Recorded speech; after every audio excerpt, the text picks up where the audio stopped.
नमस्कार, मी रिया रुपेश पवार महाळिंगेकर. आपण पाहत आहोत डहाणू मित्र न्यूज नेटवर्कच्या काही ठळक आणि महत्त्वाच्या घडामोडी.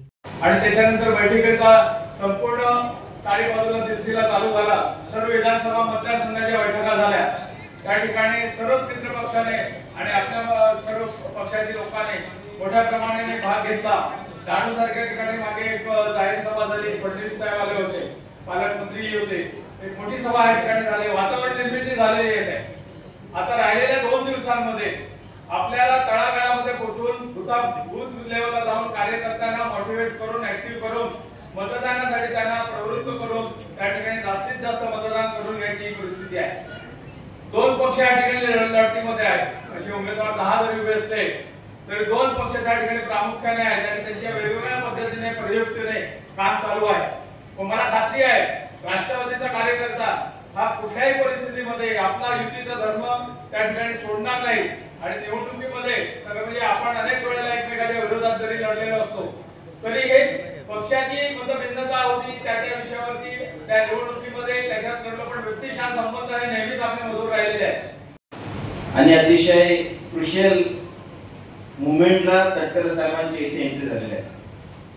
आणि त्याच्यामुळे मला निश्चित इथे सांगू इच्छितो की ही एंट्री ही विशेष एंट्री असणार आणि ही विजयाची एंट्री असणार आहे. आणि म्हणून अतिशय योग्य वेळेला तटकरे साहेब इथे आलेले आहेत. कार्यकर्त्यांची उमेद वाढवण्यासाठी, कार्यकर्त्यांमध्ये एक नवी इच्छा आकांक्षा दाखवण्यासाठी आणि जे काय 2-2.5 दिवस राहिलेले आहेत त्याच्यामध्ये जोमाने प्रचार करण्यासाठी यंत्रणा सज्ज झाली पाहिजे. आपण सगळेजण गेल्या काही दिवसापासून खूप चांगला प्रचार करत आहोत. महायुतीतले सगळे घटक पक्ष, सगळे कार्यकर्ते खूप जोमाने कामाला लागलेले आहेत. परंतु बंधू भगिनींनो, आपल्याला माहिती आहे की विरोधकही सुद्धा आपल्या एवढेच त्याच जोराने काम करतायत. परंतु आता रात्र वैराचे. परंतु भारतीय जनता पक्षाचे उमेदवार हे उच्च शिक्षित आहेत. त्यांना एक प्रकारे त्यांच्या वडिलांची पुण्याई आहे. आणि त्याचबरोबर जिथे जिथे ज्या ज्या पक्षाचं पॉकेट आहे तिथले कार्यकर्ते प्रामाणिक. आपले जे हेमंत सावरा साहेब आहेत, जे आपले उमेदवार आहेत डॉक्टर म्हणून, आणि बाकी इतर पक्षामध्ये तुम्ही उमेदवार बघितला तर आपला उमेदवार हा महायुतीचा सक्षम आहे आणि एज्युकेटेड आहे. आणि त्याच्यामध्ये जे जिल्ह्यामध्ये आरोग्याची समस्या असेल आणि आज पोखाडा, जव्हार, ग्रामीण बँक आपल्याकडे भरपूर आहे. त्याच्यामध्ये डॉक्टर म्हणून आपले उमेदवार निवडून गेले तर 100% ग्रामीण भागामध्ये त्यांच्या माध्यमातून चांगले काम होऊ शकतात आरोग्यामध्ये. त्याच्यानंतर त्यांचे वडील 6 टाइम आमदार होते, 2 टाइम मंत्री होते. आणि आदिवासी विभागामध्ये त्यांनी आपल्या जिल्ह्यामध्ये जे आश्रमशाला असतील, आदिवासी समाजासाठी ते केलेलं काम त्यांच्या वडिलांनी कोणीच विसरू शकणार नाही. तर माझी एवढीच विनंती आहे सर्वांना की राहिलेले 2 दिवस आहेत, झोपू नका, झोपू देऊ नका. आपला महायुतीचा उमेदवार निवडून यायला पाहिजे. हा महायुतीचा उमेदवार निवडून आला तर हे विधानसभेला डायरेक्ट इफेक्ट होणार आहे. आपल्याला भविष्यामध्ये आमदारी काढायची असेल तर लोकसभा सीट आणणं फार गरजेचं आहे. मी एवढंच विनंती करायला आलो, जास्त वेळ घेणार नाही. माझे हात जोडून विनंती आहे की सर्वांनी मतदान जास्तीत जास्त करा. कारण महाराष्ट्रभर वोटिंग पर्सेंटेज फार कमी होत आहे. आपल्या जिल्ह्यामध्ये 60% प्लस राहायला पाहिजे.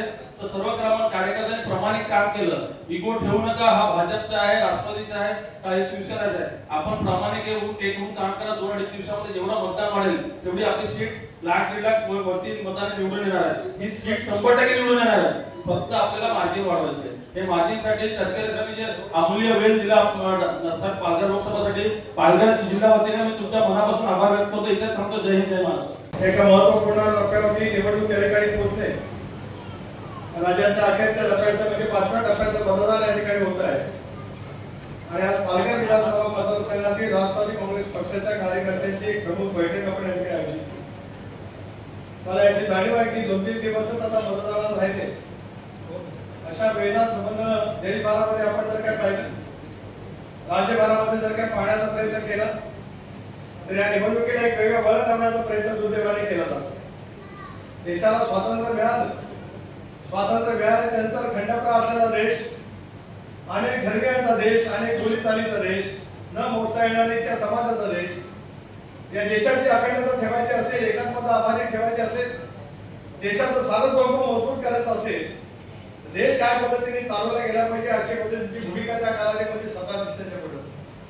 डॉक्टर बाबासाहेब आंबेडकरांच्या नेतृत्वाखाली त्यावेळेला घटना समिती नेमली गेली बाबासाहेबांनी जगभराच्या वेगवेगळ्या राष्ट्रांचा अभ्यास त्या ठिकाणी केला आणि त्यांच्या लक्षामध्ये आलं की काही पाश्चात्य राष्ट्र आहे, जी विकसित राष्ट्र आहे, जी एकधर्मीय राष्ट्र आहे, तिथे मूलभूत लोकांना त्याचा प्रतिनिधित्व निवडून देण्याचा अधिकार आहे. वाचा मग मला स्पष्ट सांगितलं की यावेळेला आम्हाला आहे असं वाटतं, पण ज्यावेळेला तपास यंत्रणांनी पूर्णपणाचा तपास केला, सर्व तपास यंत्रणांनी, त्यावेळेला त्याच्यामध्ये तक्रारीचा काही सहभाग आढळला नाही असं स्पष्टपणाने देवेंद्रजींनी त्या ठिकाणी सांगितलेलं आहे. मी उलट देवेंद्रजींचे मनापासून आभार मानतो, कारण त्यांनी ही स्पष्टपणाची भूमिका सांगितली.